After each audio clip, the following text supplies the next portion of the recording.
This is the second reading of Letters to Dennis, a Dedication of Love. Up to the intensive care unit. Before you were transported up, I called every person I could think of to let them know.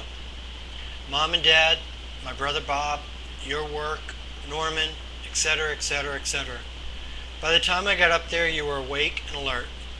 I told you what was going on. You remained calm. I was a fucking mess. How would you be if it was me? Next day, into a regular room. They're going to operate Monday, January 16th. Everybody visited during this time. Your brother John and wife Sue flew down over the weekend. They stayed at the house, which was okay since I stayed with you the whole time. The night before the operation, brother Bob and Michael, Norman, Marge, John, and Sue were in your room celebrating my new job. Thank you, Marge and Norman. Electronics job, finally after 2 years of school. Postponed starting until January 17th for obvious reasons. Day of the operation, everyone was there. Bob and Michael were replaced by Mom and Dad. My sister Antoinette, who was very pregnant, arrived with a nice plant. Thank you, family, for your love and support. We all sat and visited as if nothing was out of the ordinary.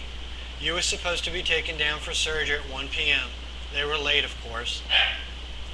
Then they showed up and everyone froze. After a minute of goodbyes and good lucks, it was you and I alone. I told you I loved you and everything would be okay. Up on the gurney and down the hall. No further from me. I love you, see you later. I didn't know if I really would. I returned to your room. Everyone else was in the waiting room. I packed all your belongings because you would be taken to the intensive care unit after the surgery, if it was successful. I was alone. Marge and Norman came back to help put your things in the car so we could take them home later. No one could touch me, no one could talk to me, so all alone. We all sat and waited. 4 hours of forever. Finally, Dr. William came out and asked me if I had any family with me. As we stood in the waiting room, he informed me the tumor was malignant, stage 3. I began to get nauseous and started to pass out. I sat down while he continued with his presentation. I got up. I have to be strong for this, I told myself. I didn't last long. Knees weak again. I better sit before I fall. He took out everything he could without doing any damage. He assured us it was not a glioblastoma, and he was certain it was only stage 3, possibly stage 2. It was sent off to the lab for the results to be determined by Thursday. Marge, strong. Norman was a mess. Mom and Dad were very helpful. My sister was very supportive. John and Sue had left when you went into surgery and hadn't returned yet. I was experiencing the worst time in my entire life. John and Sue came back a short while later. I told them what was going on. John became very quiet and he and Sue just sat in silence. You were kept in recovery overnight because there was no room at the inn, intensive care.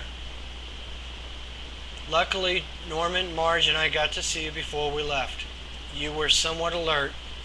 It was reassuring to see your eyes open looking back at me. I love you. My first day of work.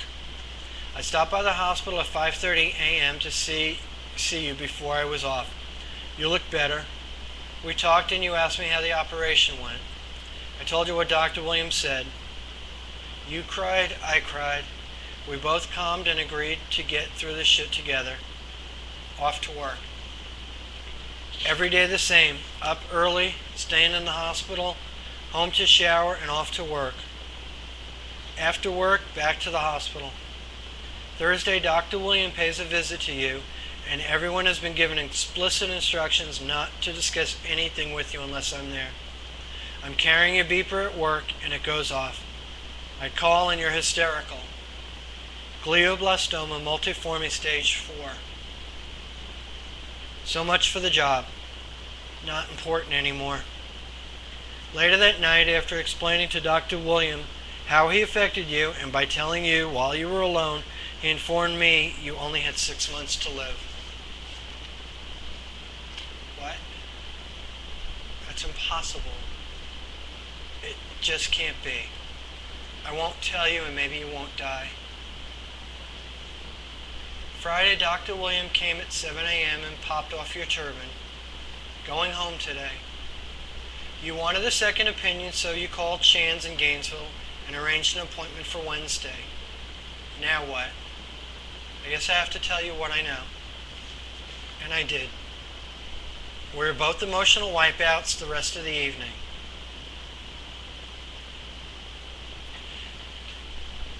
Thank you, Dennis, for being my memory when I have no memory of my own. I don't understand why some people can float through life with absolutely no problems or concerns, and others seem like they carry the burdens of the world. Each time I experienced a heartache, someone would tell me, "You'll be stronger for this." There's a fine line between growing stronger and becoming better. Who knows where to draw that line? So with love in my heart, these personal thoughts I would like to share in these, my letters to Dennis. February 2nd. Dear Dennis, today I made a decision to start chronicling this journal. I feel obligated to thank you in some way for all that you've done and the love that you shared. There are still many things I do not remember through this entire ordeal. Maybe that's good, but what I do remember, I want to tell you so much so you know how much I appreciate everything you've done so far and will do in the future. I want others to know what a love like ours only happens once in a lifetime. And as other people read through these letters, they should not expect the same type of that I received from you. February 3rd. Dear Dennis, bad day today. Things should have been good, but all I could see were the bad things. Got up today and choked down the detox cocktail. It smells like gasoline, motor oil, and water, and doesn't taste much better. After I got out of bed, which is quite a project these days because of the depression, I do a quick wash of my face, making certain not to wash off the radiology markings, and you and I go out to breakfast. We went to meet Wayne, cancer survivor extraordinaire. I'm really frightened to see what this guy looks like.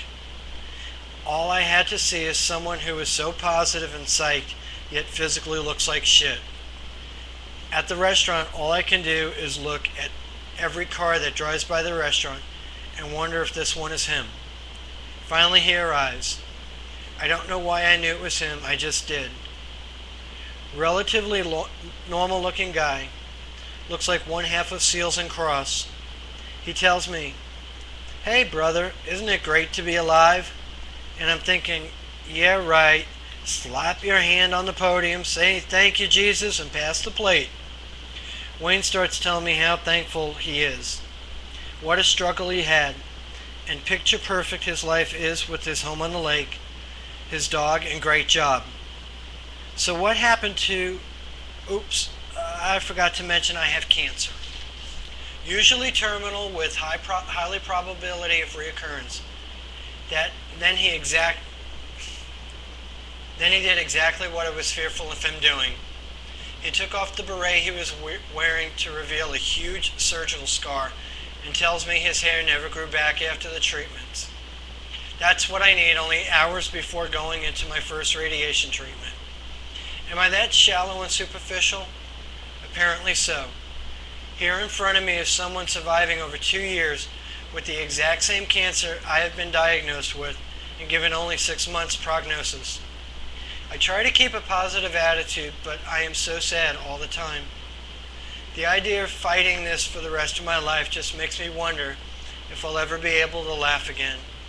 God, why did you do this to me? If this is the way it's to be, I guess I'll take it day by day and confront things as they arrive. Radiology is scheduled for 5 days a week for 6 weeks. I arrive at my appointment for radiology 45 minutes ahead of time. What to do. Perhaps read a magazine. Not much selection. Everything is related to cancer, and the last thing I need is to see when my self-esteem is in the toilet is an article on Brad Pitt, sexiest man alive. The technician comes out to get me, and the first stop is a picture room. Not much happening there, just a few dots put on my head. In the second room, however, I'm put on the table and elevated about 4 feet in the air. While this was happening, my technician, Jeanette, asked if I was doing all right. I said, yes, I guess so, and probably will until the first bolt of lightning hits. In all actuality, I was really frightened. During conversation, Jeanette asked me if I knew the difference between coal and a diamond. When I looked at her query on my face, she said, just time, and right now you're a diamond in the rough.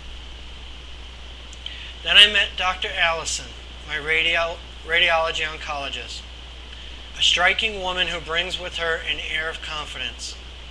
I thought I'd actually be receiving my first treatment on this day, but apparently they have to build some sort of shield to protect my eyes and other important organs. February 4th. Dear Dennis, there's an exhibit in St. Pete right now, Treasures of the Tsars. The first time in history these treasures have left Russia. Our friend Norman took us to see this exhibit. Walking through the displays of all these treasures while listening to a narrated cassette recording, I'm not hearing a thing. Why have I been given this burden to deal with?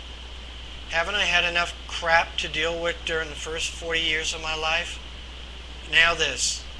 Why am I being punished? February 5th. Dear Dennis, life goes on and I'm going to attempt to do my radio show today. The show must go on, and now I feel like Ethel Merman. Unfortunately, I read through most of my material in the first 10 minutes, and this is a 2-hour show. I have so much time to fill. Why doesn't someone call in? For those of you who'd like to call in and talk with me, the number is 1-800-878-TALK. Hello, George. You're on the air. Tell me what's on your mind. My concern is that I just lost my partner of over 40 years. Do you think I'll ever be able to form another relationship? Oh, please, give me a fucking break. With all the stuff I have on my mind about my own relationship, loss and death, the last thing I need to try and answer is a question of the same topic for this guy. As projected, I do run out of information and fumble to fill an hour and a half. I am emotionally exhausted and very panicked. There's no way I can do this again. So, until next time, this is Bob Tussler saying, have a great day and don't let anyone take it from you. February 6th. Dear Dennis, the day starts out with another detox cocktail to assist with cleansing my system. After I drink this, I'm supposed to lay on my side for 20 minutes and wait for a bowel movement. No problem there. Usually in about 15 minutes this stuff runs through me and I'm crapping out everything I put in my body during the last 20 years. At work today, I was looking around the nursing home and I thought, do I really want to be this old anyway? Finished my work and left the nursing home. Please God give me strength and courage to go and move forward with all that's happening and be able with Dennis to give him the same. Without him in my life, I would not have made it this far or even wanted to. I imagined to make it another day and now I'm off to radiology. They started to tape my head to the table because I keep tilting it while they are trying to treat me. This is the second to the last day for the detox cocktail. Certainly won't miss that. Have some stomach upset today to begin with. Of course, that could be due to a number of things. Side effects from the radiation, steroids, or the hydroxyurea, which is radiosensitized, that's supposed to make the cancer cells more susceptible to destruction from the radiation. Stand by or stay tuned for reading number 3.